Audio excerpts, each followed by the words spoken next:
So today, we're going to falling again, which is a very, very hazardous thing for those of us with IBM and those of us that are over 21. So I'm going to say it again. We know it can be a disaster, causing sufficient injury, disaster, broken bones. So we're here today with three incredible people from the Johns Hopkins Myositis Association, and we are honored to have them here. Three people who have worked with patients like us for many, many years, and maybe have worked with some of you on the call today. I can vouch for working as a patient with two of them, and they are knowledgeable in our special needs, as well as being able to simplify and make our lives a lot better. So with that, I'm going to introduce Ruben, who is a board specialized, actually a specialist, board certified specialist in orthopedics, and a clinical specialist at the rehab center, rehab services at Johns Hopkins Bayview Myositis Center. Albert Mears, who is the clinical coordinator, physical therapist at Bayview Rehab Center at the Myositis Clinic, and Allison Fisher, who is an occupational therapist at the Rehab Center at Bayview for acute care, also working with the Myositis Center. So with that, I am going to turn it over to Ruben, Finn, and Allison. And mute myself. And do you guys want to unmute, Finn? There you go. Move to the next slide. Okay. Do we control the slides? No, she control. You can move to the next. So we can go to the next slides, if you don't mind. And actually, even the one after that. There. Well, first off, thank you all for having us back. It was a lot of fun, the last one we did, and I hope we can give you some valuable information with this one today. Just a quick disclaimer, the health information provided in this presentation is provided for general informational and educational purposes only. It's not a substitute for professional health advice. Please consult your physicians, physical therapists, occupational therapists, and or other healthcare professionals regarding any individual needs regarding your mobility. We do not endorse or recommend any particular products that will be mentioned in this presentation, and we do not have any financial interests in any of the products or with any of the vendors of these products. So, okay. Yeah. Okay. So we just wanted to basically start with strategies for caregivers on how to respond after a fall has occurred. So, you want to go? Yeah.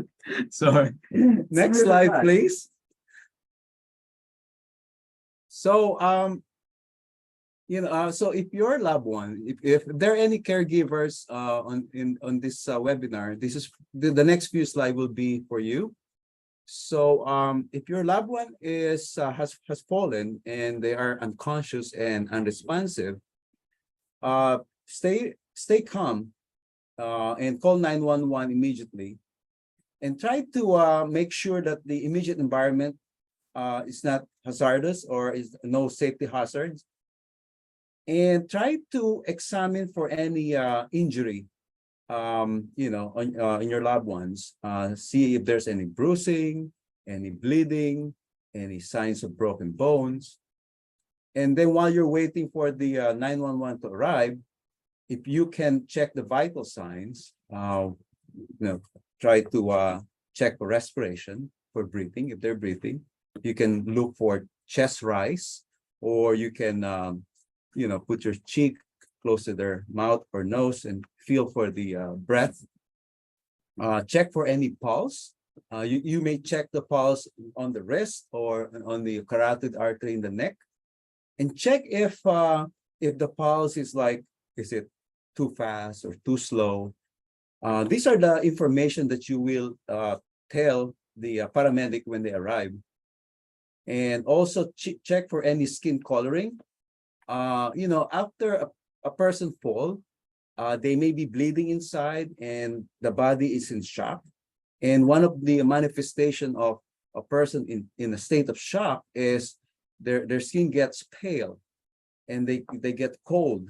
So you wanna monitor that, keep your loved ones warm, and cover them with blanket and keep them warm. And another thing that you may want to check is the pupil dilation. You may want to check their eyes and see if the pupil is dilated. Oftentimes with if a person have fallen and then they hit their head, any head bleeds can cause some pressure in the brain area, and then cause the pupil to dilate. So those are the things, some of the things that you may want to take note at, that you will tell the paramedic when they arrive. Also, if you suspect any serious injury, do not move the patient or the person. Stay with them until help arrives. And if they're bleeding, administer first aid if you can. Put pressure with a gauze or anything that you can do to stop any bruising or swelling. And nothing more with that one. Okay. Next slide, please. Oh, the next few, the one before. Oh, the next one. Oh, okay. I think we lose the other slide. Yeah. So actually, the other slide after the previous slide is the strategies that caregivers can do if their loved ones is conscious and alert. So it's basically the same thing. Caregivers needs to stay calm, and they have to encourage their loved ones, to lie still, don't get up, take some slow, deep breaths, and then try to, again, assess if you're in a safe place, and remove any hazards that you may identify. And again, examine for any injuries on the person. If you suspect anything serious, do not move the patient. Any fracture, head or spinal injury, obviously, if you move them, you will exacerbate any existing injury. And also, if you suspect there's no serious injury and the person would like to get up, make sure that the person is capable or physically capable to perform the work required to get up. Because if the person cannot get up and you cannot help the person, both of you may get injured during the process of helping the person. Only attempt to help them if you feel that both of you can work together. So otherwise, call for 911. And so I think some important things to kind of keep in mind that unfortunately I've had the chance to practice a few times, and one's kind of simple is you want to know sometimes it's a witnessed fall and you're there and you saw how the fall occurred. Other times you might just hear the boom or come upon your loved one on the ground. So you do want to know, falls are usually either they're mechanical in nature, and those are the ones where your knee gave out on you, or you tripped over a rug, or those kind of things, or they might be syncopal in nature, and that's when somebody's just passing out. And that's an important piece of information, because if the fall came about because of a brief loss of consciousness, or a medical concern like that, I would be much quicker to make sure that you're getting the medical care after that right away. So if you know that it wasn't that, either because you witnessed it or because you just asked, what happened? How did you end up on the ground? The first thing I would ask is, did you hit your head? Right? And you want to try to have a conversation with somebody just to make sure that their mentation is okay. Because, are they having trouble concentrating? Are they having trouble carrying on a conversation with you, anything like that, which might just indicate that they really did smack their head on the way down. And that's, of course, a more concerning thing. If that seems fine, and like Ruben said, you want to see if it's time to try to get up off of the floor. I like to do just kind of a quick screen of the person before I attempt anything, because you'll see in the slides going forward that it's a lot of work to get up off of the floor. I think we all know that. So, you want to make sure as best as you can that you're not taking a small injury and making it into a bigger injury by trying to get them up on your own. Since our brains and our heads are so important to us, the first thing really is, other than keeping your eye on, again, talking to them and seeing their responsiveness, is get them, ask them, are you able to start moving your neck nice and gently? Are you able to start nodding it back and forth? Just a quick clearing of the cervical spine, because if they're having trouble moving that, a lot of, you're not going to want to roll them and try to get them up. That's okay. The next thing I might worry about is, did they do anything with their ribs that are really, as we try rolling and helping them get up, broken ribs are really gonna can cause a problem and be very painful. So checking for the ribs can be as easy as, let's just do a few nice deep breaths, maybe try a nice big cough while you're lying there, and just see, is that okay with the ribs? If that's okay, arms and legs, I usually start from the bottom and work my way up towards the trunk. So yeah, can you open and shut your fist? Can you turn your wrist like you're opening up a door? Can you bring up and down? If that's okay, good. How about the elbow? Can we just raise and lower our elbow? Okay. Same thing down below. Can you just wiggle your feet up and down? Is that okay? Good. Let's try bending the knee a little bit. If that's okay, good. For the humerus muscle, for your shoulder and your hip, instead of immediately trying to have them just bend and flex it, I like to do what we call log rolling. Yeah. So I'm gonna steal Allison's arm here. And so, when you support it to log roll it, all you're doing is taking the entire arm and rolling it back and forth. Okay. So you're not really trying to bend it. You're just trying to rotate the whole thing. Because if you have a break up high in the shoulder, that's going to be a really uncomfortable movement. And the same thing holds true for your hip. If you're worried, maybe you fell on your side, did I hurt my hip? If you just put your hands on your loved one's thighs and just like, let me just try to rock it back and forth, just roll it in and out a little bit. Normally that's not a really irritating move. So if you're doing that and the person is having a lot of pain, then I would go down to their feet and just try to give them a little pressure going from their feet up into their pelvis, just pushing in. A little bit pain with rolling your leg, and with a little bit of that push, which imitates putting weight on it. Then again, you want to leave your patient lying down until you get professional help, because those would be two easy signs that maybe there's a hip fracture. Sure. Yeah. I'll just show you real quick with kind of a. So, I'll be the dummy. Normally when the two of us talk, I'm the dummy and he's not, but. So first is bending the knee. Right, so if I was thinking about his legs, and want to make sure they're fine, even before bending the knee, it would be, can you just up and down with that ankle for me? Is that okay? Good.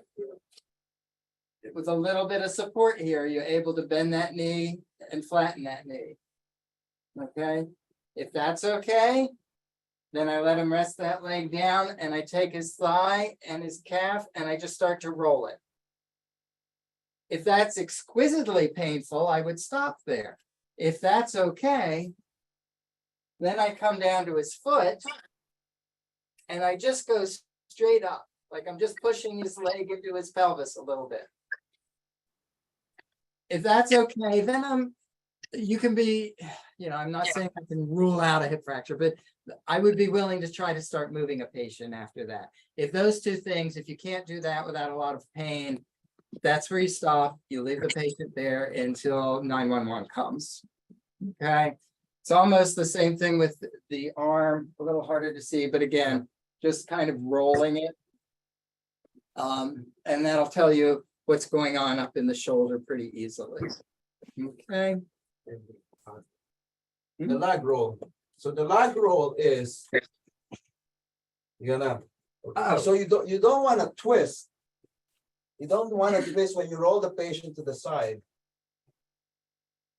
You can kind of have an arm up by his shoulder and by the knees and come straight over. And that way you're kind of keeping their spine straight in case there is any problem there. Okay. Going from their back to their side. You don't want to twist. You don't want to bring the legs over and then the shoulders to join it or vice versa. You try to do them as one unit. You get up. Ask them to. You can help them to crawl to the nearest chair. And then bring up the stronger leg. Lean. And then the person here will be helping. And then 1, 2, 3, and up.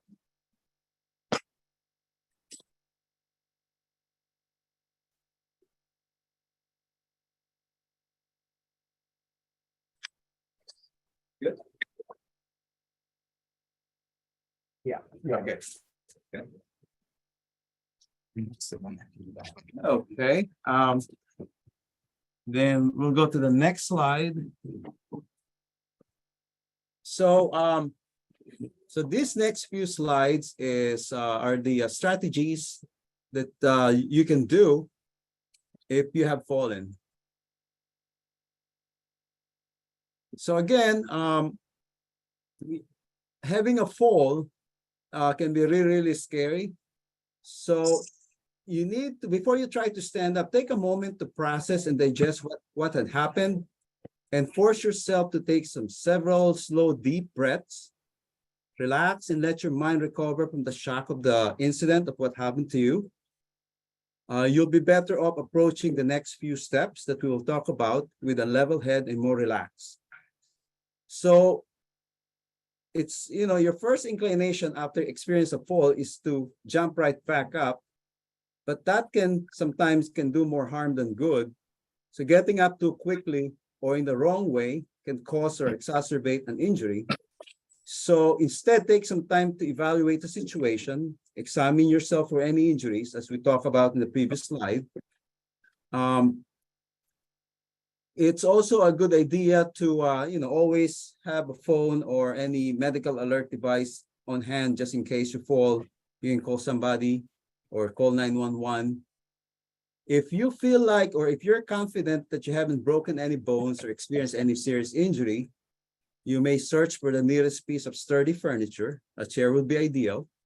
And you may follow the different strategies on getting up, crawling on the knees, or scooping on your back. And the third one is hip hike, which we will show on the next slides. And if you cannot get up using those techniques or any other way, because you're in pain or you're too weak to do it, call 911.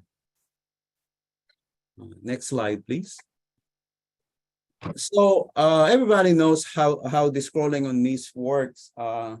So again, you need to be able to bear weight on your knees and hips, and also through your arms to be able to do this technique. So if you're unable to do this, then you may want to do the other one, which will be the next slide, please. The backward method. Basically, this is scooting on your butt. You have to get to a long sitting position from laying down, and then you have to use your arms to scoot to a nearest sturdy furniture or sofa. So with this technique, you will need a stronger upper arms to be able to scoot your butt. So if you have some weakness in your elbows or shoulders, or if they're hurting, you may not be able to do this technique. So you have to find ways, like, if you're able to do whichever technique that works for you. Next slide, please. And this third technique is called the hip hike. It's similar to the scooting on your arm, on your butt. But on the first slide, you have to bend. You can see on the first slide, one leg is bent. No, go back to hip hike. On this first slide, the number 1 slide, you can see one leg is bent, and that's the stronger leg. So basically, with this technique, you have to lean onto the sofa and on the floor, and then push up. Push up using your stronger leg and your arms so that your hip will go up and clear over the sofa. And that's a hip hiking part. So you have to clear and get onto the sofa. You have to bring your hip onto the sofa. And then once there, then you can sit up. Or if you have a pull-out mattress, something lower, you can do the same thing. It will be much easier. So next slide, please. There you go. Okay. So if you're at home and you're alone, a big key to this will be if you need to reach out for any type of assistance, you can do that easily. So I tell any of my patients across the board, if they are potentially a higher fall risk, always try to keep a cell phone or even just like a cordless, wireless phone on your person at all times, especially if you are going to be home alone for extended periods. And especially when you have a cell phone, if you're going to the grocery store, going shopping, anything like that, where you might be out in public and something might happen, you want to be able to call for assistance if you need it. So they do have specific devices out there. Most people are familiar with the life alert system, although that does have a certain type of stigma to it, I would say. So a lot of patients I've been noticing have been having Apple Watches. One of the good features with the Apple Watch, especially the more up-to-date Apple Watches, they actually have a fall detection system installed within their programming. So if you look at the pictures, after a fall, it'll pop up. It looks like you've taken a hard fall, and you can either dial the emergency system for 911, or it has an option where I fell, but I'm okay. Now I will say I have had patients who said if they kind of just have that knee buckle where their legs just kind of crumble and they're not taking a hard fall, their watch may not readily recognize that they have fallen. But a good thing with this system, even if you don't have your cell phone on you, these connect to your cell phone, so you can still make calls from it. There are different ones out there as well where you have to have your cell phone within a certain range to use that option. But there are ones that carry a wireless signal on their own. So I've had patients even tell me, yeah, I went to the grocery store and I realized that I left my phone at home, but I still had my Apple Watch. So I was still able to make a call if needed. It is a pricier option, but if you're looking for an option where you can have a cell phone readily available, but also possibly a fall detection readily available, it gives you a little bit of a more discreet option than like a life alert type of system. You can go to the next slide. Okay, so what are some of the options for equipment for fall recovery? So I will say when we talk about these, if people have specific questions about like pricing, about insurance, things like that, I have some just general information. Some of these can be covered under insurance, under like the lift type of qualification. But depending on how much coverage you may receive will depend per insurance as well. And we can go to the next slide. So the first one we have here is an emergency lifting cushion. So you just have to get it under the patient's bottom and it manually inflates to be able to lift them up to a higher level so they can easily stand. You can go to the next slide. So this is just another view of that system. So it would take some of those motor patterns that we saw earlier, where you'd be able to have to either use your arms to try and lift your body up, or kind of shimmy side to side, kind of to get that underneath of the person's bottom. And the next slide. So there's also different step ladder type of devices. So similar to what we saw before, this would require, again, having that arm strength in your shoulders and your triceps to be able to try and kind of lift up enough so you can clear those steps, just to kind of bump yourself up step to step.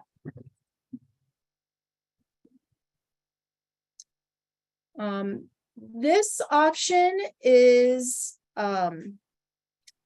so if your person's laying on their side, for each one, it kind of goes step by step, but essentially you're assembling a chair feature as the person is laying there and connecting each piece. That would be for the next. Yeah, and then it'll manually raise up that person once assembled. So it can be assembled while the person is laying on the floor. And we should have a video on the next slide. We'll see if it works. Yeah, it works. Oh. Hit the little refresh button. No, Yep. there you go. And there you go.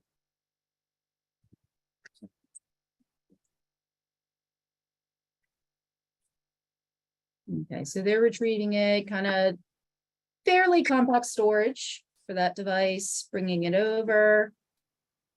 But you also notice she did check to make sure that the patient was okay before she started setting all this up. So just helping them lift up their legs, it will slide under. They have straps to kind of secure it in place.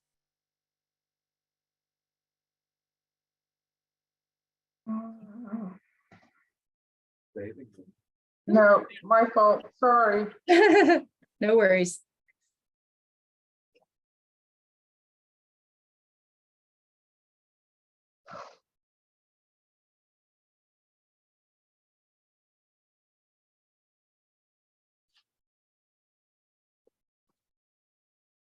So there are a lot of moving parts to this. If you're a fan of IKEA, this should be easy for you, but it says it color coordinates for easier assembly. So that way you can kind of understand where every piece is supposed to go. And then once everything is assembled, whoop, there you go.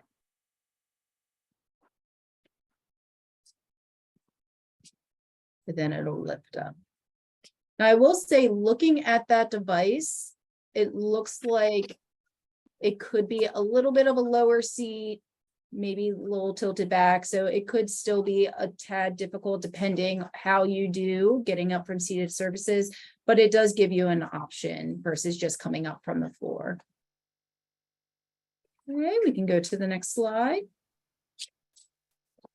Okay, so the Hoyer lift is an option that I think, especially like doctors and nurses, that they might recommend for people more readily, just because they may not be aware of other options that are out there. So I would say this is something that as rehab clinicians, we recommend the least. This is more if you're really at the level where it's difficult to even stand, it's difficult to do things like that. So to use this, it does require using that log roll technique to get that sling underneath of your loved one. This is definitely a 2-person job, and I would say having at least 2 people other than the patient themselves is the safest way to do it. So it is an option for people, especially if you are having increased falls and you just don't have the strength to either use those techniques that we showed before, or just not safe for to use those techniques even when you have a loved one readily there to help you out. And next slide. Okay, and this is a piece of equipment I've looked into a little bit more. I believe it was, I'm trying to think if it was either TMA or Myositis Support and Understanding. They had a webinar on this a few months ago. So I've talked with someone from here. They said they actually worked with the Myositis Association to try to design this lift. So it kind of looks similar to a dolly that you might see. If you look on the right-hand side, it does require being able to kind of scoot your bottom back and onto that lift. So it does require at least a little bit of arm strength to do that. Oh, I see someone say they love their indie lift. So the good thing with this system is you can actually operate it yourself as long as it's close enough for you to access, depending where you fall.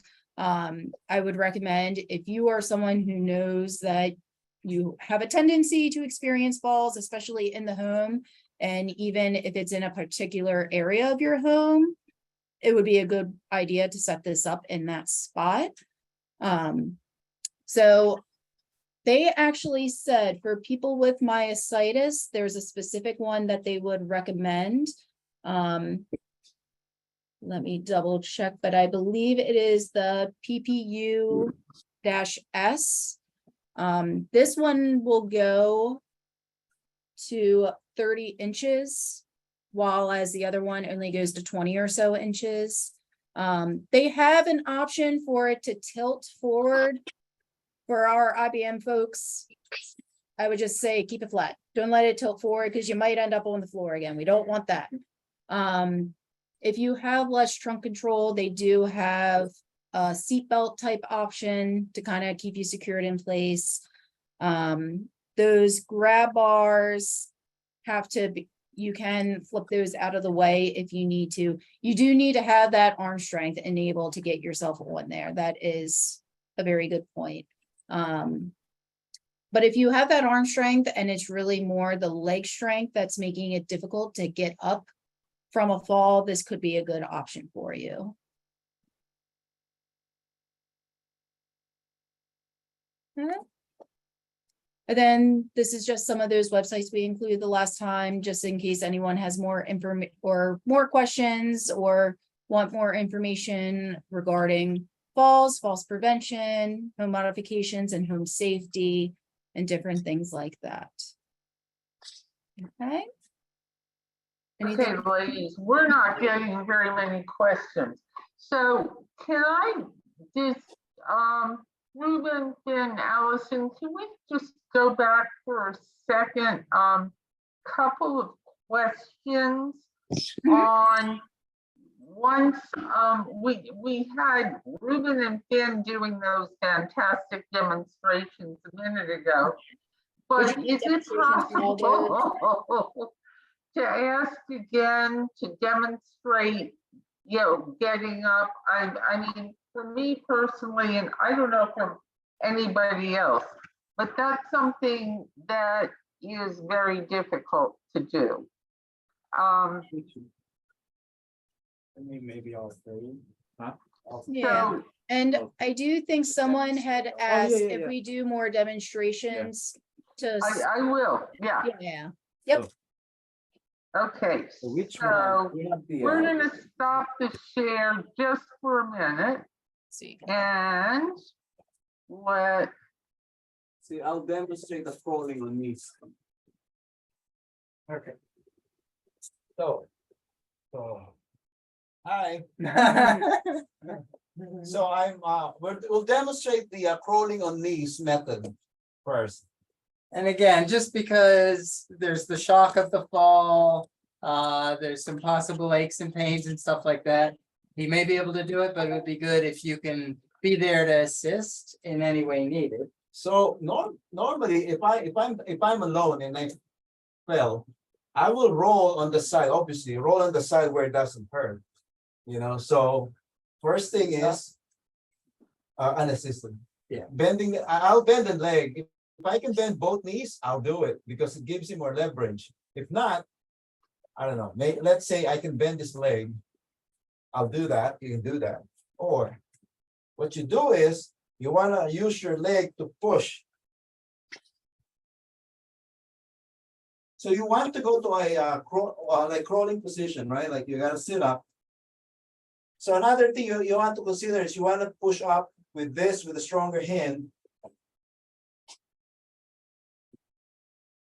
So this takes a lot of arms strength to get to this position.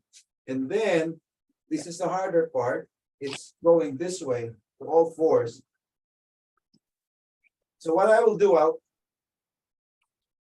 tap my chin. And then And so that's the ideal thing, but for some people who might have, that excessive weakness of their elbow extensors, you can do it on on elbows. Just leave yourself on elbows. Usually you'll still have the strength because you're relying a lot more on proximal muscles. Yeah. If you're on elbows rather than outstretched arms. we can do this one. And then get up.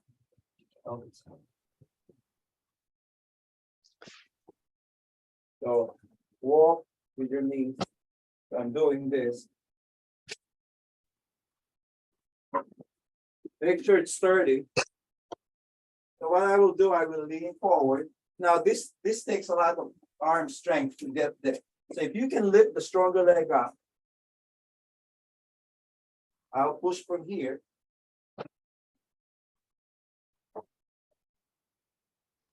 And go back down. So if you're there to help and the patient's made it, or the patient, your loved one has made it over to the chair, you can also kind of be here to help just with a hand underneath. If anything else, you can kind of maybe help brace the knee. And with your other arm, as they're pushing, you're kind of lifting their buttocks. It might be easy if they have a belt. Yep. You just grab their belt and you have a hand under the thigh and a hand on the belt to help lift them up enough. If you have that belt, you can help guide those hips around and get them to the edge of the sink. So if I had the belt here, The 1, 2, 3. I could come up and over. Yep. And then anytime you do this, you just stop when you get there. Don't worry about getting up off of it because you kind of have to reassess everything. Another thing, if you have a, I don't know, like a cushion. Yeah.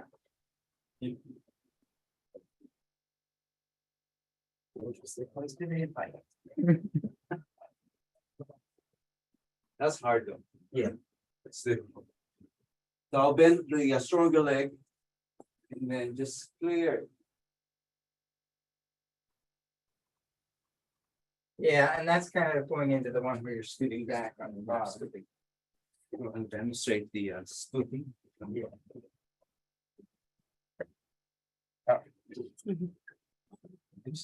Scoop. So if you're gonna be doing the one with the scooting, you don't necessarily have to worry about the rolling, but you're just gonna kind of walk your way back up to the bench or to a chair. If it's a big, easy chair, just try to grab the cushion and throw the cushion down because that'll raise you up a couple inches and make it a little bit easier. You try to just kind of wiggle one side at a time, get your bottom up on that cushion. Okay. And then you go straight back up. Yeah. And then if you can, since you've gotten closer, with the cushion, then it's coming up under here and trying to slide on up. And it's the same thing if you're the caregiver. Sometimes I think even if they don't have a belt on, I would go get one of their belts and put it around them because you can kind of grab by the belt and help lift their lower body up to help get them up onto that chair a little bit. Great. Ladies, I'm waiting for some more questions, but as we're going into that, I wanted to ask Allison, well, all of you, you showed us a lot of different types of equipment. With living alone or living with care partners, are there some that you can prioritize that are better for some of us than others? So how do we make decisions on the type of equipment to keep around the house is I guess what I'm asking. I will say, if you are able to coordinate like with like a doctor, with an OT, with a PT who know your specific like areas of weakness or what is kind of going about in your day-to-day, I would try to do that. And a lot of these will kind of depend, what are you physically able or not able to do? So like I mentioned, that Hoyer lift system, that's going to be more for the patients who have that caregiver support readily available, who don't have the strength to kind of either lift themselves up or kind of progress somewhere else. Like for that lifting cushion and for those step ladder devices, that's going to take a lot of that triceps and shoulder kind of strength, because you're going to have to kind of do almost like a little push-up to get yourself onto each step. The cushion would be more how Finn was just kind of scooting his bottom. It would be more like that. It won't be as much of a push up that you would need. And similarly with that indie lift, you do have to be able to scoot yourself back, but it kind of has a beveled surface and it's more of a flatter surface. So as long as you're clearing enough just to scoot yourself back, you don't have to push up quite as much as you would with those step ladder systems, but at least enough that you can get yourself situated on there.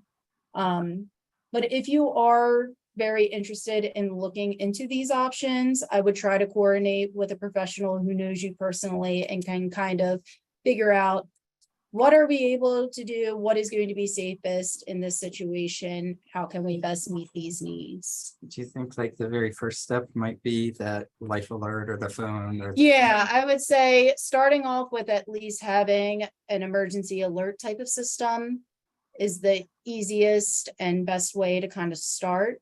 Because that way, if there are any serious issues, you are readily able to call for assistance if needed. Great. So we've got a couple more questions that are coming in as we're going. We just had someone ask about PT, and I know Ruben and Ben, we've been talking about that. And how do we find a PT to help us, or OT? Yeah. So at least any local PT or OT should be able to do the assessments that we do as far as measuring your muscle strength, measuring your, really just kind of looking to see what are the patterns of weakness. The only thing is they might just not be as familiar with IBM and kind of how to approach this. But they should be able to just as a baseline, see what areas are weak, how you should kind of approach any kind of like safety precautions. I don't know if you have anything else to add. Yeah, I mean, I think if the concern is simply that functional component of how am I going to get up if I fall, etc., that should be handled by a good number of therapists. If you're more concerned, and if the question is more pointed towards, I have IBM, how do I find somebody who might be familiar with it? You know, your best bet, if there's not a myositis center nearby, is to at least to go to the American Physical Therapy Association website. www.apta.org. And you can look in there for therapists who have specialty certifications. And the one that would be the most appropriate would be to find somebody with their neurologic specialty certification.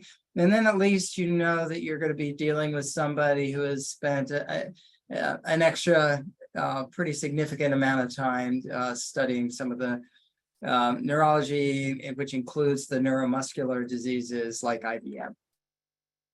And they'll give you the geographic location of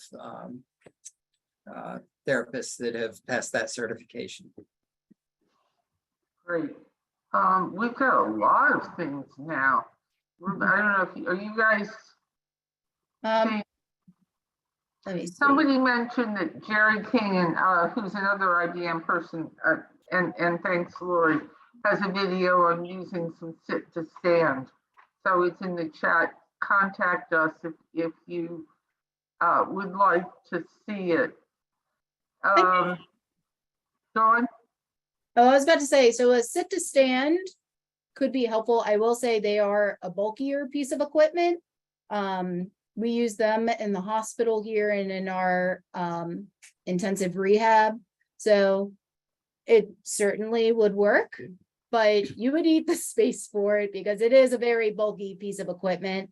It's very simple to use though. Once you know how to use it, you would need a caregiver to help out with that though as well. No, those are more, they wouldn't be quite as helpful for like fall recovery. They are more if you're sitting on a low surface and unable to stand up from it. Yeah. Great, thank you. So this is another general PT IBM with who's asking about who can measure muscle specific weakness at a finely grained level. And I think that's Elizabeth, it's a question that I think a lot of us are asking. Specific target. Ruben, could you and Finn expand on that a little bit more? Yeah, so It's a toughie. so if you see your physical therapist and you're seeing them for IBM, you may want to talk to them to measure certain muscle groups that are affected by IBM. For occupational therapy, you have the grip strength and the wrist flexors. So ask them to check for the grip dynamometry. There should be a hand grip, Hand grips, yeah, dynamometry, yeah. as well as pinch gauge. Pinch gauge, yeah, for the hands. And for the lower extremities, you want to ask them about checking your quadricep, your knee extensors. And some patients also have some weakness in the hips, hip flexors, abductors, extensors. And some IBM also presents with foot drop. So you may want to ask them to also measure your ankle for any weakness. I think everybody needs to remember that all of the myositises they're essentially diseases of muscular endurance. So if somebody is trying to look at your overall strength with a single bout of resistance, you might seem much stronger than you are functionally. So we do a lot of things with repetitive motion because that's where you see the weakness really start to kick in pretty quickly. That first motion might give you one strength grade, but by the third or fifth, it's significantly lower and gives you a much clearer picture from a functional point of view what the strength of your patient is. And I also want to add, also in the clinic, we also do functional outcome measures, which all therapists should be familiar with. So one of the things I measure, which you can also tell your therapist, is it's called the TUG, T-U-G. It's timed up and go test. So it's a test where it's a very quick test. You sit in the chair and then the therapist will ask you to get up and walk like 10 feet, turn around and go back to the chair and sit down. So from the time you get up and walk 10 feet and come back to the chair and then sit down, they will time that. And that's a good measure sometimes to track the progression of the disease, or if you're getting any better. Another test that we do in the clinic, it's called the 10-meter walk. So 10-meter walk test. Another one is the 6-minute walk test or the 2-minute walk test that measures endurance, walking endurance. Yeah. And I think with the 10-meter walk test, what's always important, it's just a look at your gait speed. And what we like to do is both look at your normal gait speed, so how fast you walk when you're on a casual walk, and then how fast you walk when we ask you to walk briskly. And it's another just good way. There should be a nice spread between those two speeds. But unfortunately, as the IBM progresses, you'll see that change between brisk and comfortable walking speed getting closer and closer and closer together. So it's another good kind of marker of disease progression. Also, I always like to see, I start with a seat that's up high, like how low can I lower a seat where you can still get up? And that's a good measure. And then when you find the lowest height at which you can still stand, then we time you doing it 5 times. And again, those functional outcome measures make it very easy to kind of objectively track disease across time. Great. So I'm just going on to some of the other questions. Allison, on the equipment, I know prices, are they affordable? Is this equipment affordable with insurance? Is there any price range? I will. Yes. So for like the paraladder and those rescue ups, those were kind of ranging anywhere from like $350 to $700. All the other more like lift type systems were a bit higher. So like the emergency lifting cushion, I was seeing prices from like $1,650 to like $2,000. For that Razor 2 chair, I was seeing like $2,000 to $8,000. Hoyer lift like $400 to $2,500, and that Indie lift right around $2,000. So a big thing is just checking with your insurance which of these fall under that category of lifts, whether your insurance can provide any type of coverage. And I would say typically, at least I know for assistive devices, they'll only cover a certain amount within a certain number of years. I would think it's similar for lift systems like as well. I think they now, need is that Medicare or is it just general? I mean, are we starting with Medicare? It's Medicare, and then others tend to adopt the Medicare guidelines. The inflatable cushions, the hospital uses something very similar to that. And it does work really well and is easy to use. Again, Allison told you it's not the cheapest thing, but I've had a few chances to use that, and it's very easy. You're just blowing up, having some cushions blow up underneath you and raising you up.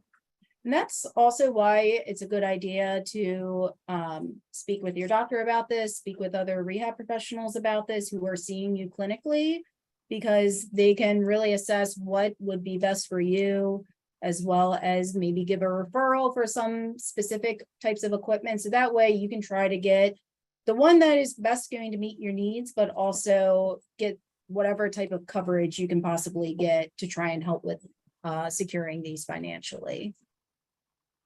Okay, great, thanks. So we've got some questions on the tug and just follow up. are there any norms? Do you see a difference in people that have been diagnosed over 5 years, 10 years? Or is it just a real wide, very fluctuation? Norms for IBM. There's no published norms that I know. Yeah, So I haven't encountered or any haven't encountered any published studies about norms for IBM so far, but I know they have done some what you call this, like longitudinal study about natural history of IBM. yeah, and I think the problem you run into with some of that is time from onset of symptoms until diagnosis and interventions. So there's always going to be a progression, but if you're a patient who was diagnosed very early on and played a very active role in your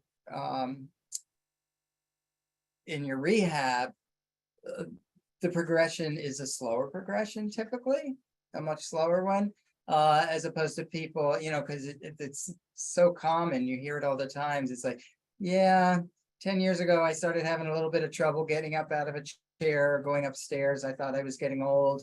And it just, I was having trouble opening up jars. I thought I was getting old. And it lingers and lingers. And, physicians don't start the workup for quite a while. And that kind of puts you behind an 8 ball a little bit. So we love it when we see early diagnosis and that we can start early intervention. And so that's why it's really hard to find a normative slope of disease progression.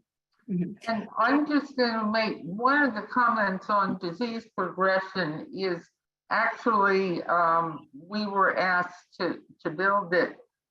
There is this current study, the Inspire Natural History Study, which is going on right now. It started in California, and I am enrolled in it at Hopkins. But we got a request from California yesterday from UC Irvine staff. Those of you who are interested in this natural history study, which is a 2-year program that studies everything we're talking about right now, there are spaces available through the US. There is a slide that we will show later, but your contact is Marie Wenzel at UC Irvine, and there are spaces available in studies in Boston, in Ohio, in California, in Oregon.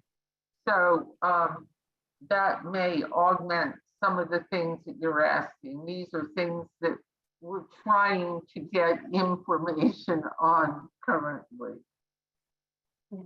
And I don't know, Ruben, Finn, if you guys are working with any of the staff. I think Hopkins is almost full with theirs. There were 13 or 14 sites throughout the US. So with that. I do see a couple questions that I wanted to address. So at least with the functional outcome measures that I typically use, I compare to the general norms for age and sex, as well as I also like to include patients' previous results. So the normative data kind of gives you an idea, how are you functioning compared to the general population? And that can give us any ideas if there's any of those specific strength deficits. But I also like to compare, how are you doing compared to when we last saw you, kind of talking about the disease process and how things are going. But it's also good to know when I look at the normative data, there's a standard deviation that kind of gives you, are you within like a normal kind of limit? And sometimes you may be below that, but you may still be functioning pretty well. You can still be within a functional limit through the use of modifications and compensatory strategies. Now, also people were asking kind of why you may test stronger when you're not functioning as well. So Finn had mentioned it's more of a disease of muscular endurance. So you can have that initial power, which is what you would get that first round that you're being tested for your strength. So it's not so much limiting that initial quick like push that you might be able to do, but your muscles aren't going to be able to sustain that. They're going to fatigue out. The more repetitions you do, the longer that they're working. So that will really play a role in your overall function, because most things that you're doing day to day, you're not just doing a quick little and then you're done. You got to keep that going, which can affect you in the long run. So that's why in the clinic, when we see this patient year by year, we don't normally just depend on the strength, the muscle strength of the specific muscle group, but we try to combine them with the functional outcome measures that we talk about, like the tug, the 2-minute walk, 10-meter, the gait speed, the 5 times sit to stand, because those functional outcome measures, they not only measures your particular muscle group, but the your overall body, your endurance, your power, your strength, your balance. And those are the things that you need. Those are the things that you use when you do your function, your normal activities. And when we do muscle testing, it's just an isolated, a brief second of time that you were assessing the muscle. But the functional outcome measure captures the everything that you need to do, or anything that you need to be able to function, you know. Yeah. And that endurance component, it has a lot to do that part of the pathology of IBM is how it affects cells on the level of the mitochondria and the endoplasmic reticulum and some of our energy producing components of those muscle cells, where you will have fewer mitochondria, they're less robust, there's effects on capillary bed density. So there are disease processes that affect the ability to get that oxygen and that energy to the muscle, right? And that's why you start seeing it essentially being an endurance issue, and then the lack of endurance leads to a growing weakness issue. So one of the questions is, I don't know that we have it, but comparing where we are versus the population norm of general aging. Yeah, so I think that Allison adjusts that with the grip strength. That's probably the most studied strength measure that there is across large groups of population. It's indicative of all kinds of markers. So there is a ton of normative data, male, female, what age, etc. Less so with things like, what's the average quadriceps strength of a 72-year-old female? Those are just not things that have been studied as robustly. And there's a remarkable range. When you have a disease process that tends to start when people are already 50, you have such a wide variety of people who have been active their whole life versus people who have been less active, and it makes it hard to measure across large groups. Okay, great. Does anyone have any more questions? Or Finn, Ruben, Allison, do you guys have any? Well, I think just one other thing about to go back to the whole idea of the endurance, when you talk about, how does the strength compare to norms? If you look at something like, leaving grip strength out of it, but just a knee extension strength, your quadriceps strength, most studies that would be out there would be, what's your maximum power output when you push into an isokinetic machine? But what you would see with the IBM is that first time that they did that, it would be much higher than their third time. So it's hard to compare when most measures might be a single episode, but where your disease is really showing up is over the multiple episodes. It is more important to exercise to increase your muscles endurance. That's why we typically tell our patients do those low loads and higher repetitions. You're not trying to be a power lifter doing like 3 to 5 reps of really high weights. You want to be able to do a lower weight for a longer period of time, because that way, you know, your muscles will be able to sustain that strength that they need throughout any functional activity that you'll be doing. And that in turn will maximize your independence and also help with things like fall prevention. Oh, that's great. Are there any specific questions going forward that you want to ask of us as a collective group of patients, since you have us in a captive audience with IBM patients that we could help you with studies or things that you might be working on? I don't think so. You know, I would say we tend to, I think that Ruben and Allison would agree. We learn from you guys all the time as we see you in our clinic. So there's no burning one in the front of my mind, but I would say that almost every time I meet a new patient and get to know a new patient, they're teaching me something new constantly. And I'm seeing questions about the exercises. So in the first part of this, Finn and Ruben went over a lot of like the core and lower body exercises. So I believe that was recorded and should be posted. Yes, it was recorded, and we're expecting it to be on the Myositis Association website. Yeah. So that will be on there, yes.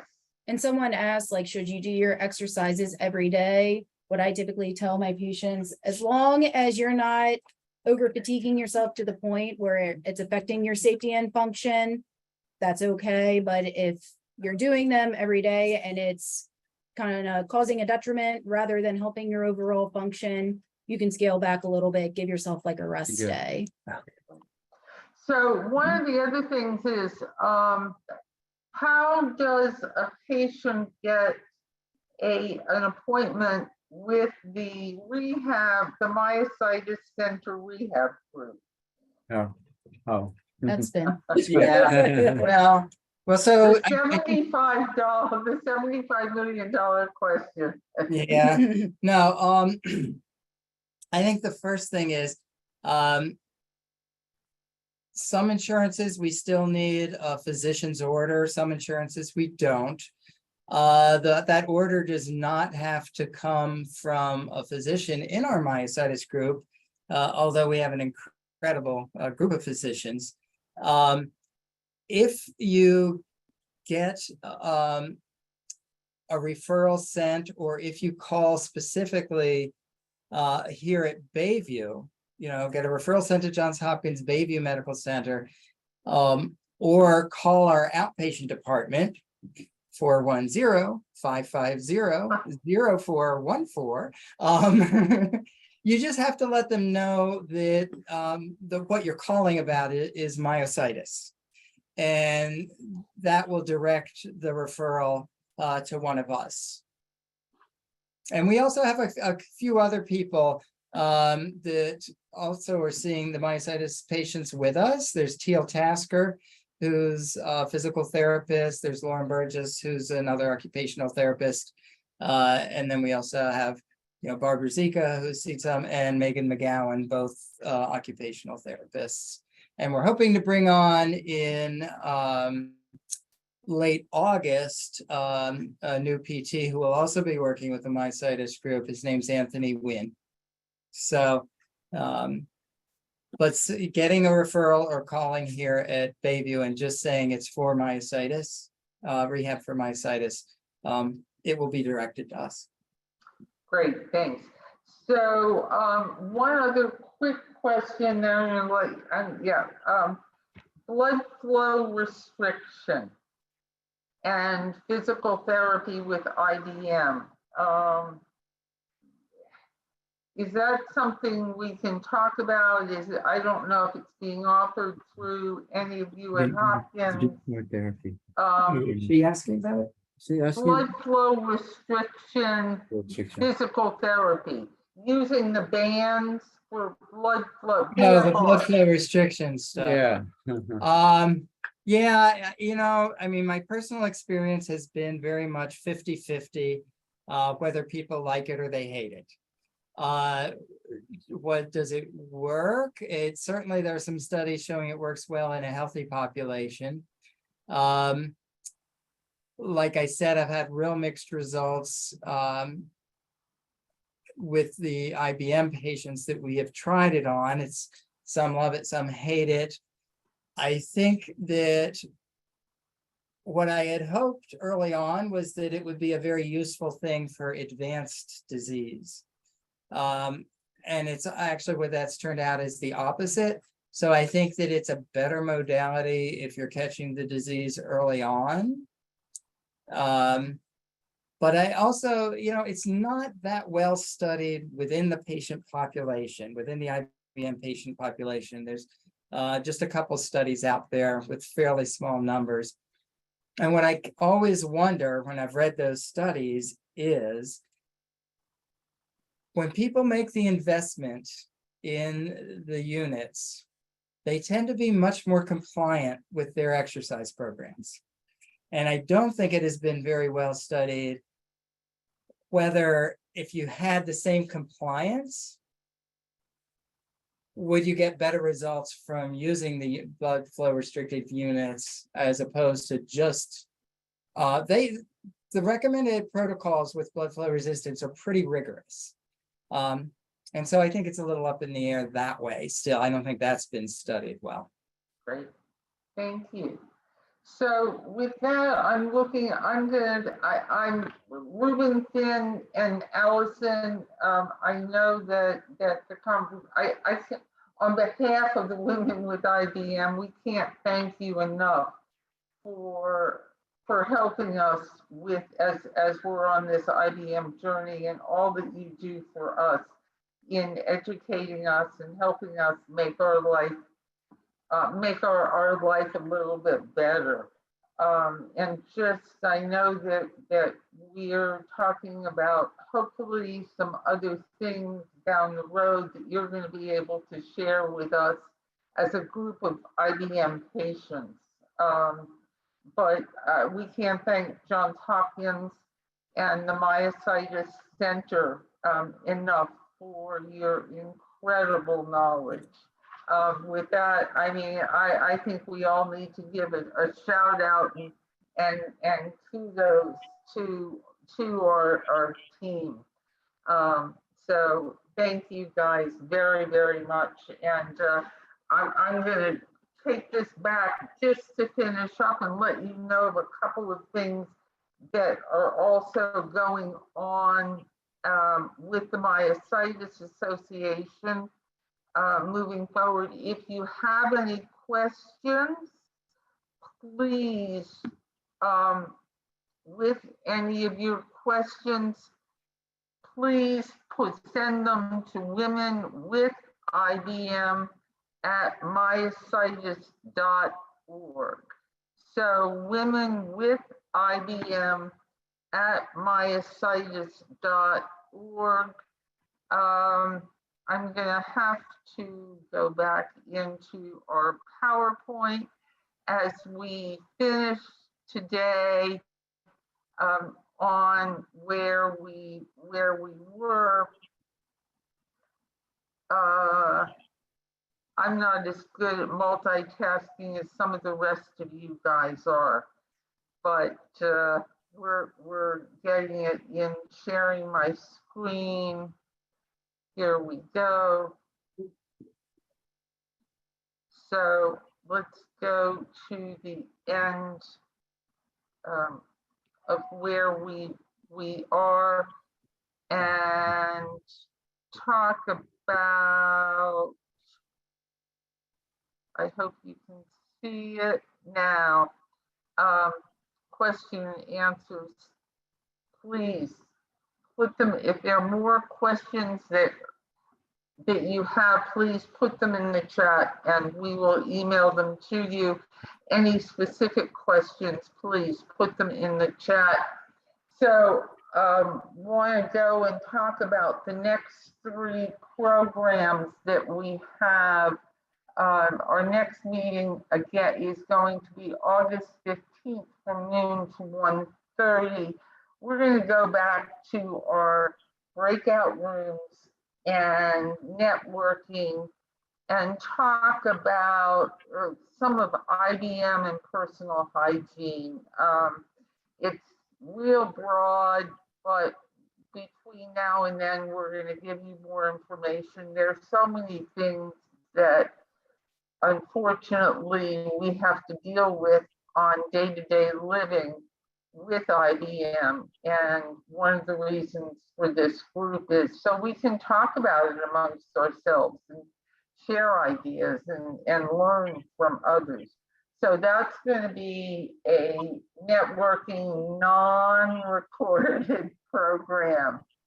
September 19th, we're going to pause because the Myositis Association, as you all well know, is hosting their annual meeting in September in San Diego, California, for those of you who are attending.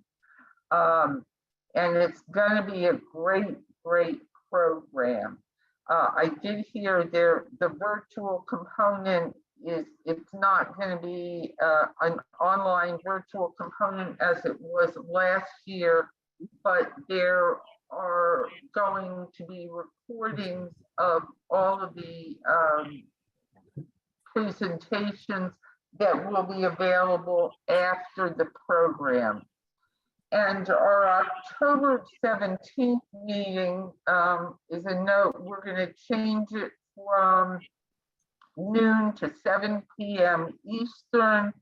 And we're going to be talking with our team from down under, from Australia. They are